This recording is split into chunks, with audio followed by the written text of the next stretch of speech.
সবাইকে বৃহস্পতিবারের শুভেচ্ছা। আর আসলে এখন দিন রাত কি বলবো, ইভেন ঘরে বাইরে সব জায়গায় একটা আলোচনার টপিক, সেটা হচ্ছে বিশ্বকাপ ফুটবল। আর ফুটবল শুধু আসলে গোল, ট্রফি বা রেকর্ডের মধ্যে সীমাবদ্ধ নয়।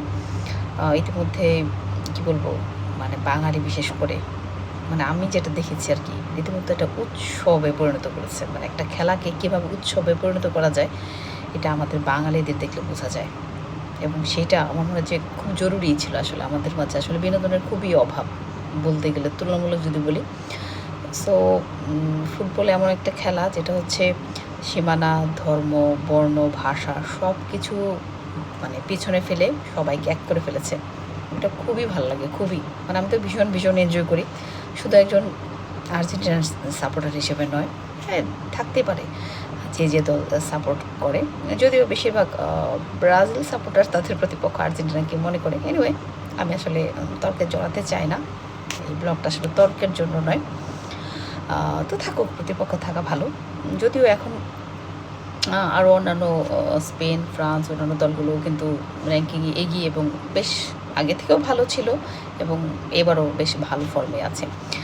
তারপরও কেন জানি সত্যি কথা বলতে, যেটা ব্রাজিল এবং আর্জেন্টিনা না থাকলে মানে কেন জানি জমেই না। আমি আসলে চাচ্ছিলাম যে ব্রাজিল এগিয়ে থাকুক এবং হচ্ছে যে পরবর্তী রাউন্ডে ভালোভাবে টিকে থাকুক। কেননা হচ্ছে যে আর্জেন্টিনা যেহেতু র্যাঙ্কিং 1 নাম্বার, আসলে প্রতিপক্ষ একটা স্ট্রং প্রতিপক্ষ, বিশেষ করে আমার পছন্দের আর কি, যে প্রতিপক্ষের তো একটা পছন্দ আছে, যেরকম থাকুক, মানে জমুক আর কি। মানে খেলাটা আসলে দ্বন্দ্বে জড়ানোর জন্য না, কিন্তু বেশিরভাগ জায়গায় দেখা যায় যে আমরা বিপরীত দলের সমর্থকদের সাথে মানে কথায় দ্বন্দ্বে, ইভেন বিভিন্ন জায়গায় তো মারামারি ঘটনা ঘটিয়ে যায় আর কি।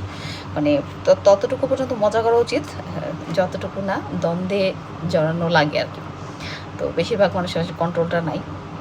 আমরা কিন্তু খুবই মানে কি বলবো, অমায়িক, ধৈর্যশীল, মানে মেসির মতো, আসলে মেসির মতো মাইন্ড, মানে হাসি মুখে মেনে নিই আর কি। হ্যাঁ, তো এনিওয়ে, আমরা চাই ব্রাজিল থাকুক।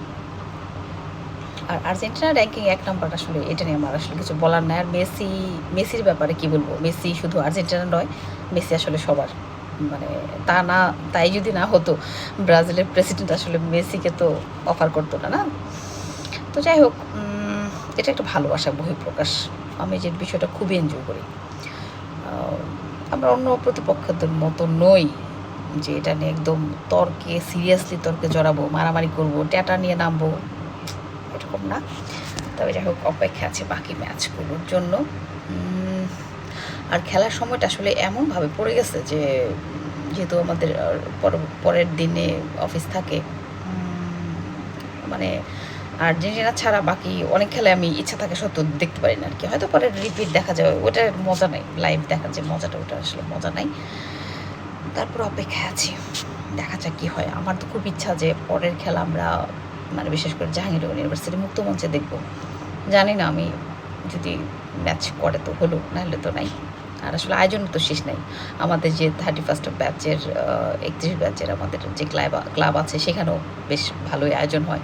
আমাদের অনেক বন্ধুবান্ধব যায়, কিন্তু আমি আসলে ওই যে যথাযথ পরের দিন কর্মব্যস্ততার কারণে যাওয়া হয় না। যাই হোক, মানে এত ভালো যে মানে একদম পুরো দেশ একটা উৎসব মেতেছে, মানে এটাই আমার কাছে দেখতে ভালো লাগে। মানে সব জায়গায় রাস্তাঘাটে চলতে ফিরতেই তো সেই উৎসবের দৃশ্য আমরা দেখি আর কি।